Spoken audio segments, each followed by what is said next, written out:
Hello, you're on the channel Infidelity and Revenge. If you haven't subscribed yet, you can do it right now. Enjoy watching. I am Rick Pearson, an ordinary man with ordinary desires, a loving wife, a good job, children.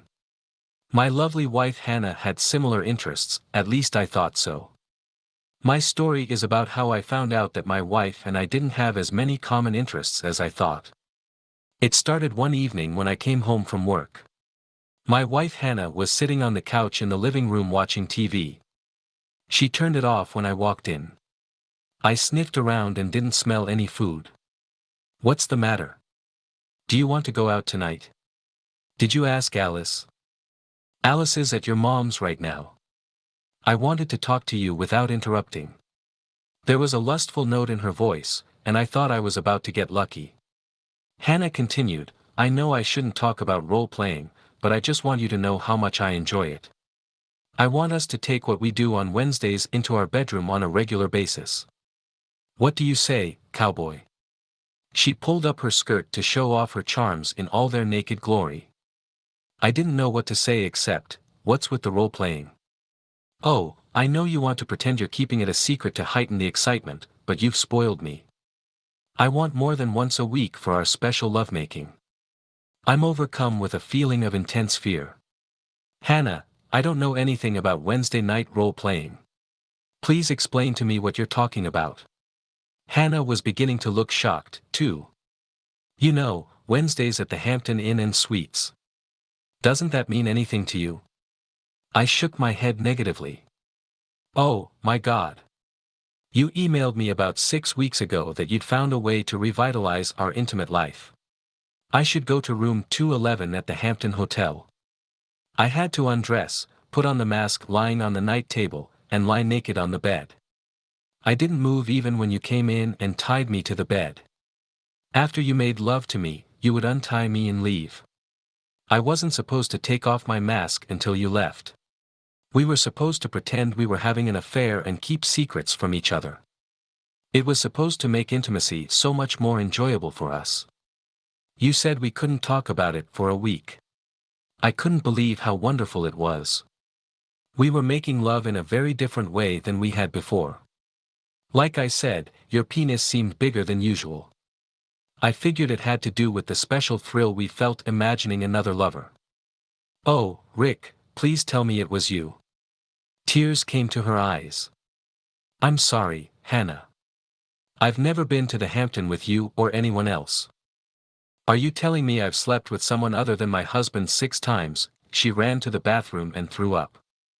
After cleaning herself up, she went back into the living room where I sat in complete shock. "Rick, you have to forgive me. Honestly, I thought it was you. I was so happy. Now I feel like an idiot. Someone tricked me. Hell, that's why he never talked to me in the room. He wanted me to keep thinking it was you. Oh, Rick, please tell me you forgive me. I don't know what to say. It just seems so strange. How could someone do this to us and why? How could you be with him 6 times and not realize it wasn't me? I thought it was you. You did things differently, but it was part of the role play, doing something different, more arousing, more dodgy than before. I think he's just hotter than you. Well, maybe you need to find out who this guy is who is so much better in bed than me so you can be his wife." I was getting angry. "You don't have to treat me like that. I want to find this guy. I want to cut his balls off for raping me. Do you realize he basically raped me?" I've calmed down. "I'm sorry, Hannah. I didn't see it from your point of view enough.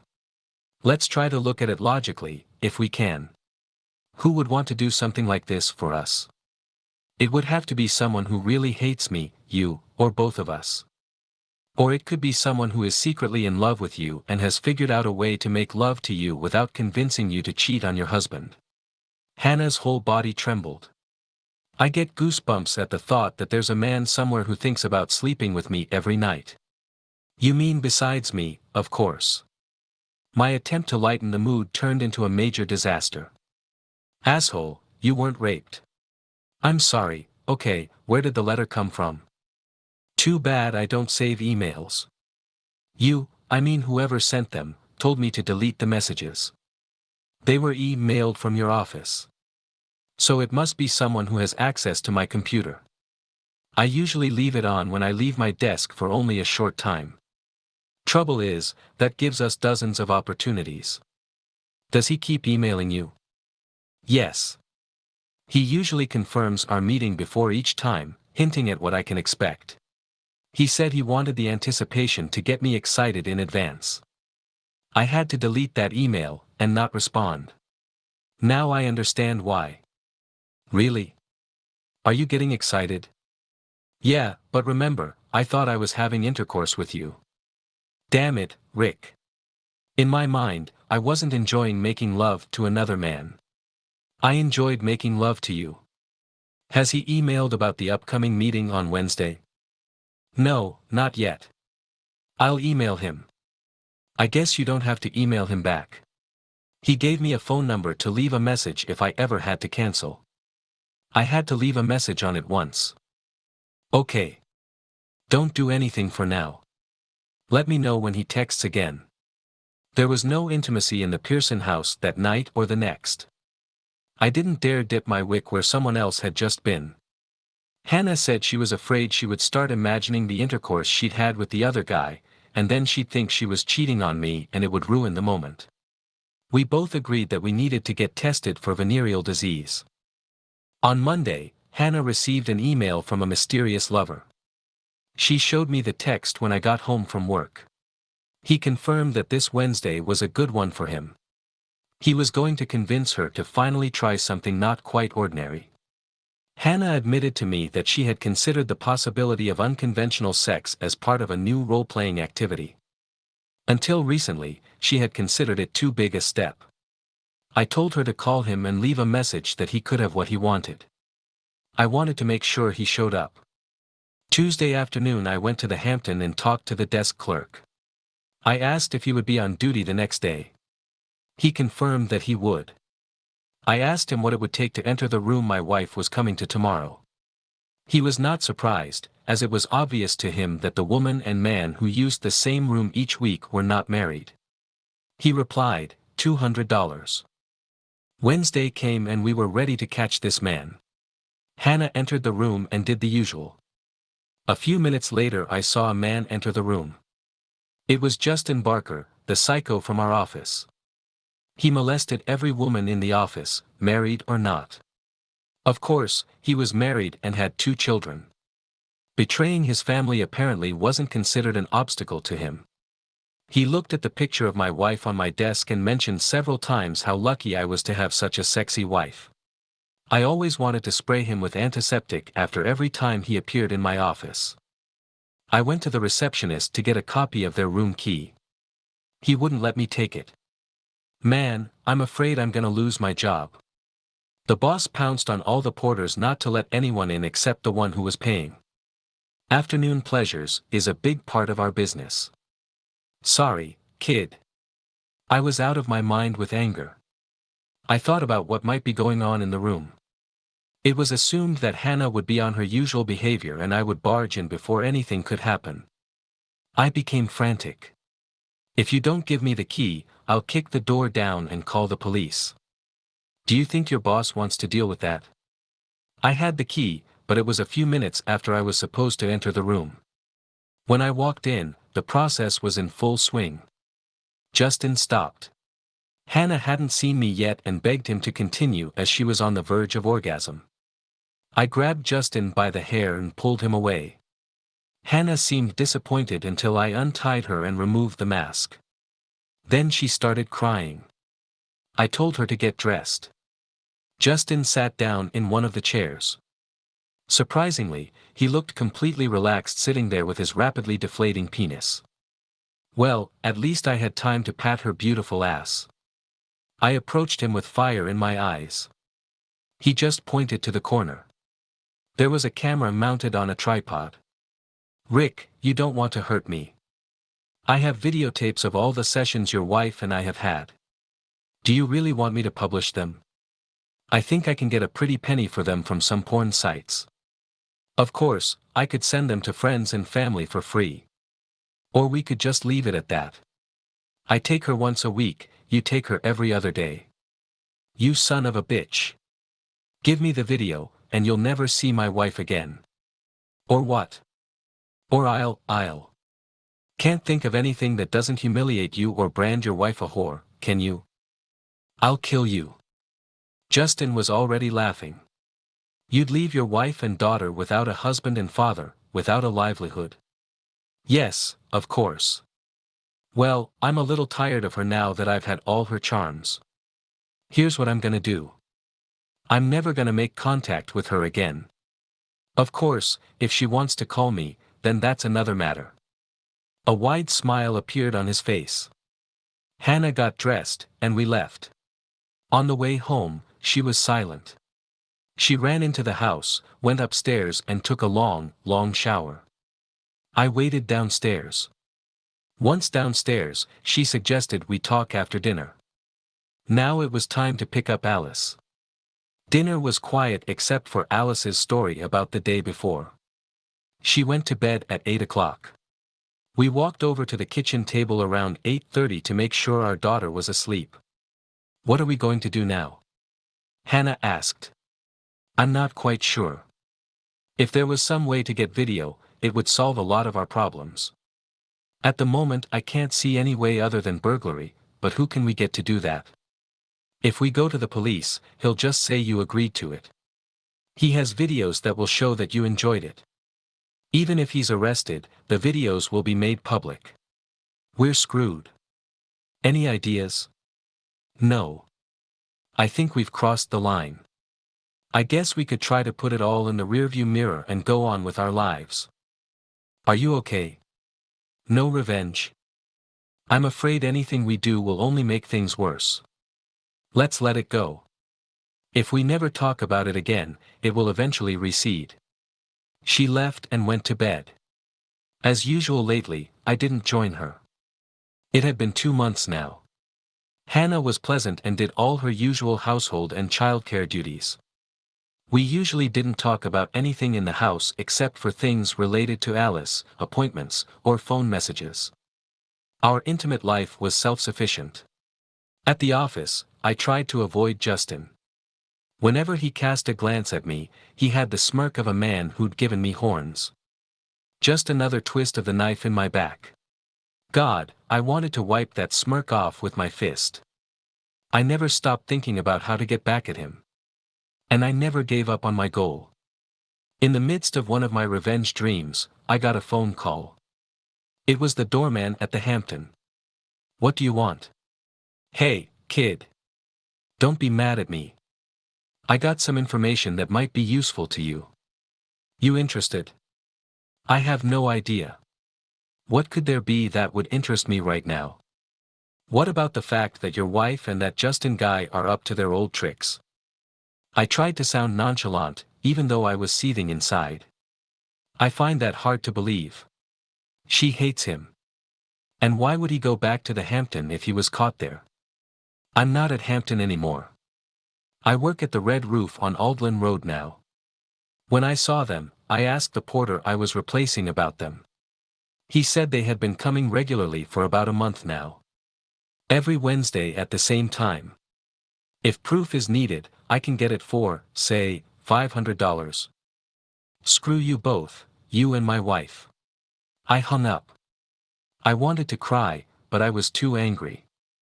Justin said he would continue if my wife called him. I remembered her saying how much she enjoyed making love to him.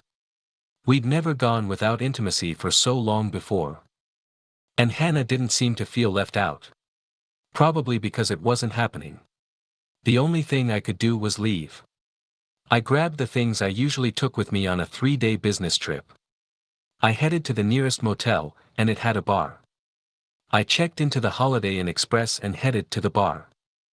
I didn't drink much, so I asked the bartender for something to offer. He gave me a cocktail Long Island. At first it seemed too weak, but by the second round my opinion had changed. There was a hell of a late rumble. I was well on my way to drowning in my sorrows when I got a pat on the shoulder. Can I join you, Rick? I need to cry into my beer, too. I saw a tall woman with long wavy coal-black hair. She was gorgeous. I said, "Excuse me, do I know you?" "Nicole. Justin Barker's wife, at least for now.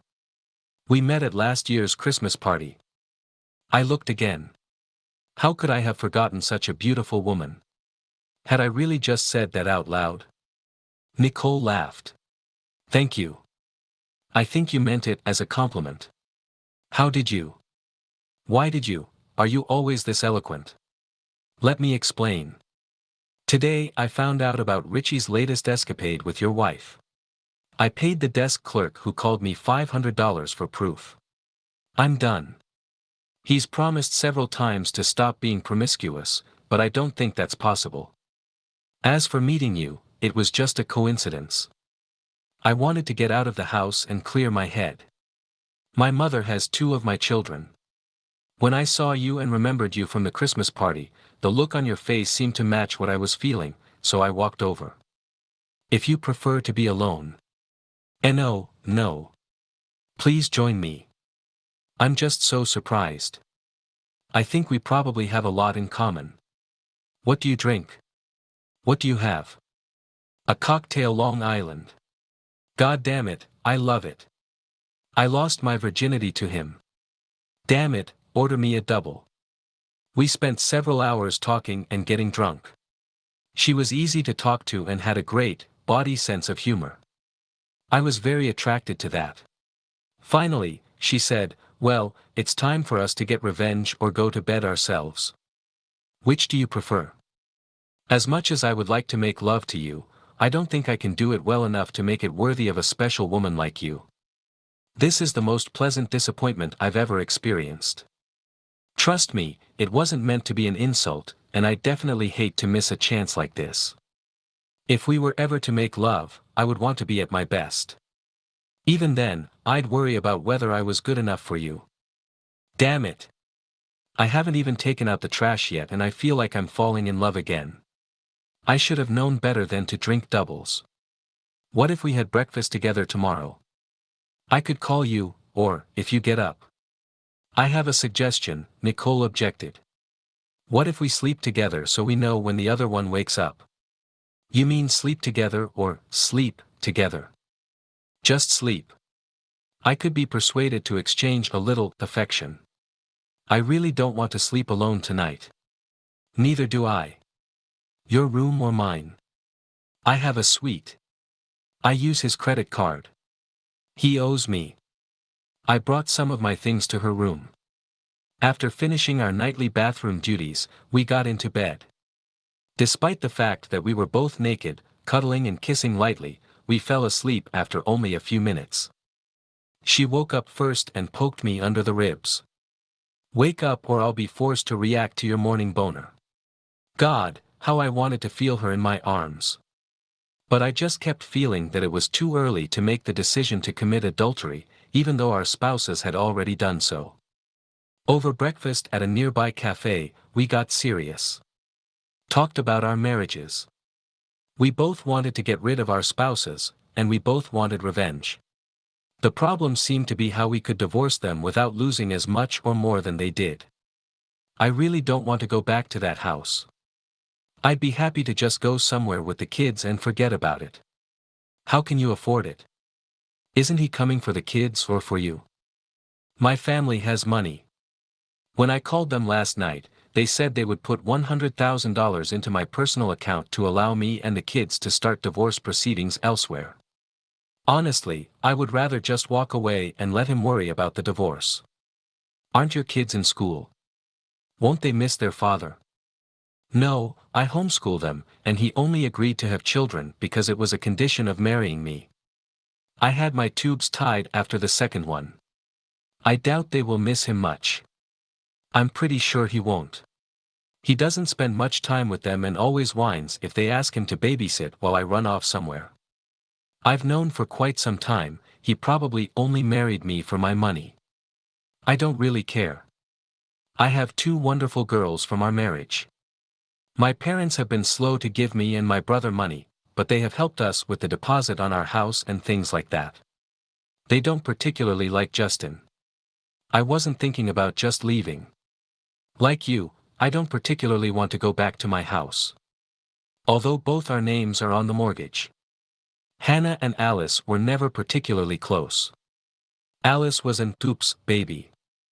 I think Hannah didn't want to put her career on hold for a few years. Alice has always been a daddy's girl, and I think Hannah loves her, but I don't think she will take extraordinary action to win her back. She knows I'll take good care of her. You know, the more I think about it, the more I like the idea of just leaving. Nicole asked me, if it seems like the best option for both of us is to just keep our spouses and not go through the hassle of divorce, the question is, do we do it together? She looked me in the eyes, and maybe I was wishful thinking, but I thought I saw love in her eyes. We've been together 24 hours. Not exactly love at first sight, but pretty damn close. It doesn't make sense, but yes, I would go with you if I could bring my daughter with me. I can't believe I'm saying this. I've never done anything so impulsive and so important at the same time. I just have one question, where are we going to go? Will we tell anyone where we're going? Those are the first two questions, but we have to ask each other every question we can think of. Here's my tentative plan. I have an Aunt Bethany who has a big cabin on Cayuga Lake that she can no longer live in because of her problems. If it were available, it would be perfect. An isolated cabin, with plenty of room for the kids and for us. The furnishings are well worthy of a photo from National Geographic magazine. It turned out that the cabin was vacant. I spent the next few days at the hotel. I ignored messages from Hannah after I realized that she had guessed that I knew about her returning to date Justin on Wednesdays. I left one message, I need to go away for a while. I went to work and quit. My boss was upset, but also understood the reason. He asked if firing Justin would cause any problems in my plans for Hannah. My case was not the first. I said, fire him. I wished I had a picture of Justin's face when he was told, but it was too much. I went into our bank and withdrew almost all the money from our joint assets. I used most of the money to pay off the rest of the mortgage. Despite her betrayal, I couldn't bring myself to take all of our money and assets. We both contributed to the household expenses. Having the house would give Hannah roughly the same financial results as a 50-50 divorce. If she needed money, she could always sell the house. I gave up my interest in the house to make it easier for her. I then canceled the automatic payment of utilities and insurance. The health insurance will stop with me leaving my job. I changed the life insurance beneficiary to Alice. At night, Nicole and I talked about what we needed to do to hide effectively, how to least harm our children, and what kind of future we could have together. We continued to avoid intimacy. There was enough emotion as it was. We didn't need our decision to leave our spouse to be based on intimacy. Between us, I don't know which of us was more disappointed. By the third day, we concluded that our escape plan was feasible. The next day, while Hannah was at work, I went over to the house and picked up what I thought Alice and I needed most. I wondered if I should leave a note. All I could come up with was, I hope your love affair with him was worth it. My last stop for the day was Alice's school. I told the school that Alice had a doctor's appointment and apologized for not letting them know sooner. I told Alice that we were going on vacation. Alice asked if Mom was going. I said not on this trip. I was surprised by her calm response. Nicole picked up the kids from their mother's house when they got home from school. By 5 o'clock we were on our way. Aunt Beth invited us to stay at the lake house. She had just finished renovating it and had qualms about selling it. Lucky for us. We took 2 cars. Alice rode with me at first, but after a few stops where the 3 girls got to know each other, they took turns all riding with me or all riding with Nicole. By the time we got to the log cabin, Nicole and I had lost the master bedroom. The girls wouldn't agree to share the newly minted trio. Fortunately, one of the guest bedrooms was next to the second bathroom and suited Nicole and me just fine. One of Nicole's daughters asked why Nicole and I were sharing a bedroom when no one was in one of the bedrooms. Nicole told her that the bedroom we were in was an adult bedroom. Her oldest daughter replied that adults usually have their own room. Alice agreed. Both could see that their parents hadn't spent many nights together over the past few months. Once the excitement of the day passed, the kids headed to bed. All three in the same bed. Good thing it was queen-sized. Nicole and I each had a glass of wine. Bethany had made us a small wine cabinet for the housewarming party. A sly smile appeared on Nicole's face. So, now that we're separated from our spouses, are you ready to prove how good you are in bed? Oh hell, she remembered what I'd said that night at the Holiday Inn Express. I'm afraid I overestimated your expectations of my skills in the bedroom. My ex-wife seemed disappointed in that regard. If she's in love with my worthless ex-husband, I don't give a damn about her judgment in the intimate arena or anywhere else. Besides, I plan to influence the quality of your performance as much as possible. I hope you don't mind a woman on top. My body quickly responded in the affirmative to her statement. We headed to the adult bedroom and made love. I was pleasantly surprised at how different it was to love Nicole than with Hannah. It was a nice difference. She smelled different. And I felt different. It tasted different. But most importantly, she come differently. I really thought she might have a seizure until she said, "Can you do that again?" Amazingly, I could. 4 times. In one night. A new record for me. I lost count of her orgasms. That's it, Nicole remarked before we finally fell asleep. I guess that answers the question of sexual compatibility. We pressed against each other. The next morning we enjoyed shopping to stock up on food for us and the kids. I enjoyed grilling for as long as the weather allowed. We didn't need any money since Nicole was still getting most of her money from her parents plus what little I had left after paying the mortgage. No one but Aunt Beth knew where we were.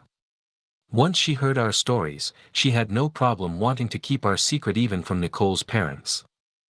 Time passed, and Nicole became the home teacher for all 3 children. I got a job as a handyman. Admittedly, I was learning as I went along. The girls' questions about my wife and her husband or if they wanted to see them became less and less frequent each month. Soon all the girls were calling us Mommy and Daddy. Living outdoors allowed them to unleash their inner souls. Our closest neighbor, Eva, raised her family in this environment and was happy to give us advice. We needed it. She started out as a friend but gradually became a grandmother to our children. We asked her not to ask the children about their parents, as we were both going through a nasty divorce. She agreed. From time to time Nicole and I talked about whether to make contact with our former lives. We were afraid that any contact might lead someone to us. Besides Hannah and Justin, we worried that the police might charge us with kidnapping and/or fraud to avoid a legal divorce and distribution of funds. We decided to use the internet as a safer way to communicate. Eva agreed to install the internet in her home if we would teach her how to use it. She wanted to write to her grandchildren. With our kids, she missed hers even more than before. We debated whether to tell Eva our true story. So far, we hadn't done so.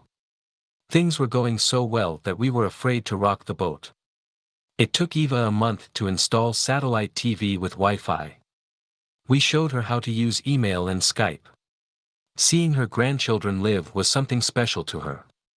One day when she was taking the girls to the lake, we went online for information.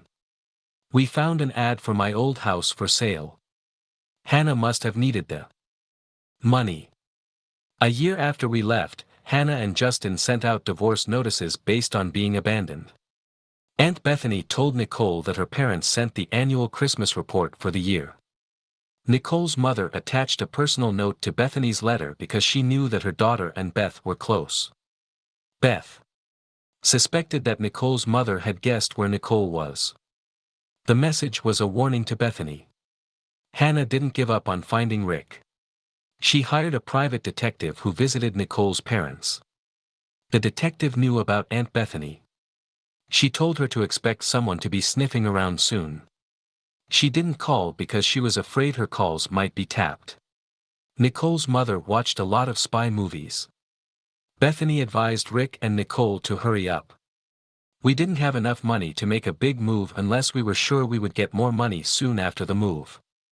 Instead of asking Nicole's parents for help, I decided to take a chance and wrote to my old boss to see where to look for a job.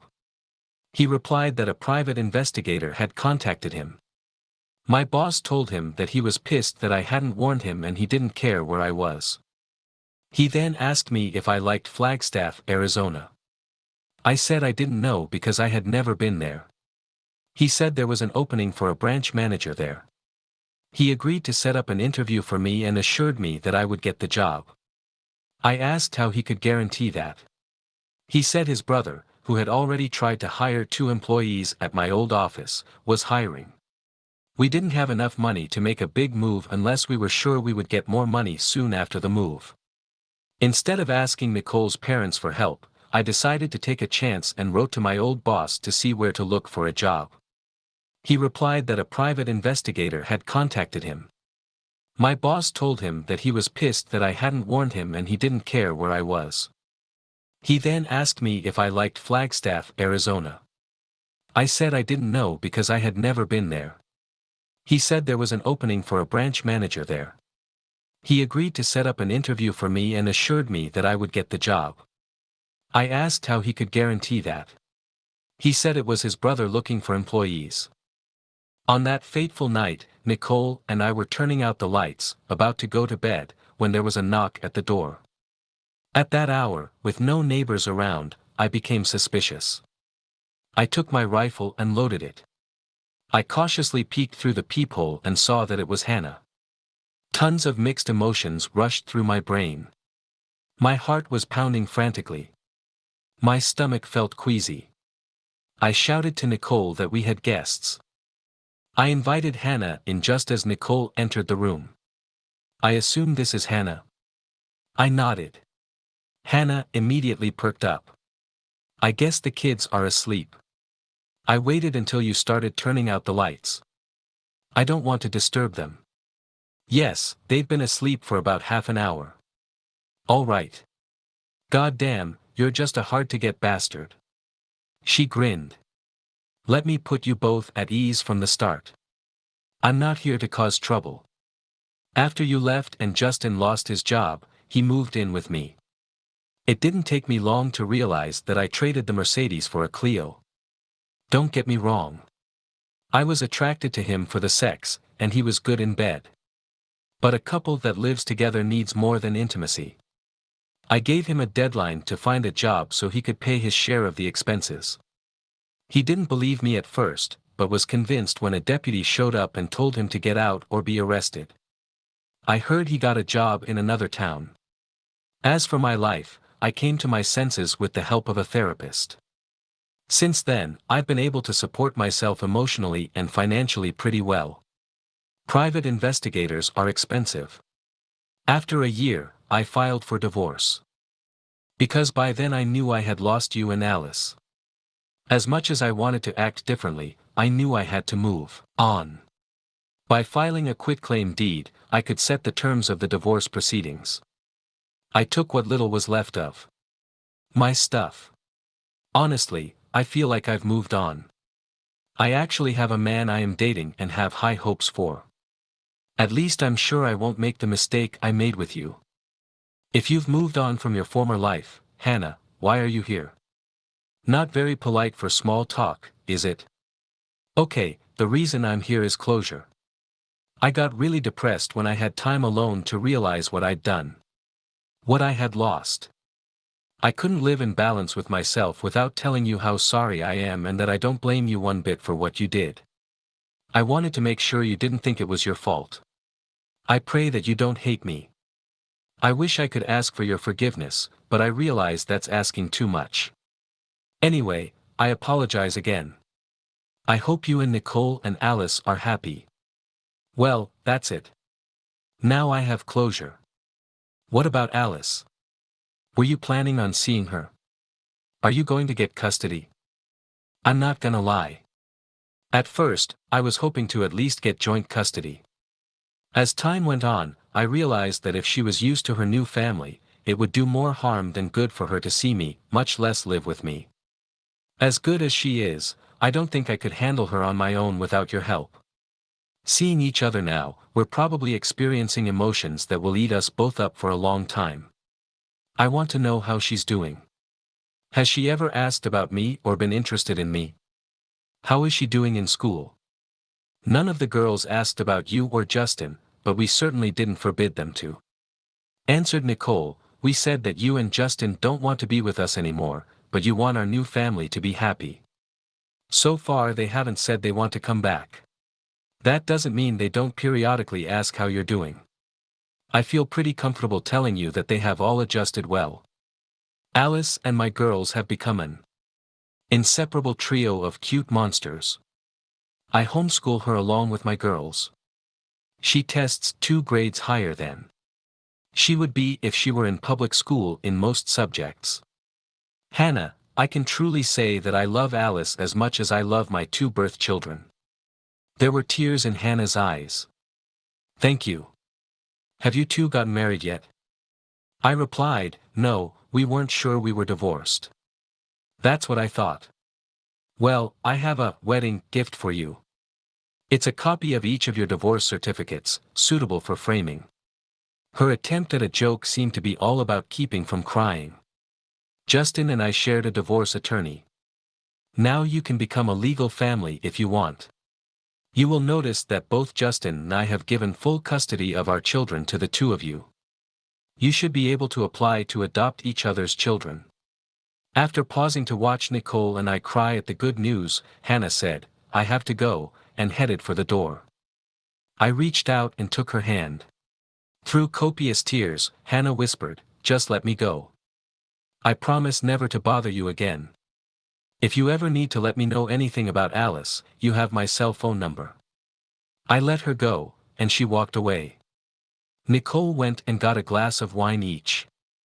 We needed something to calm our nerves. We sat in silence for a while.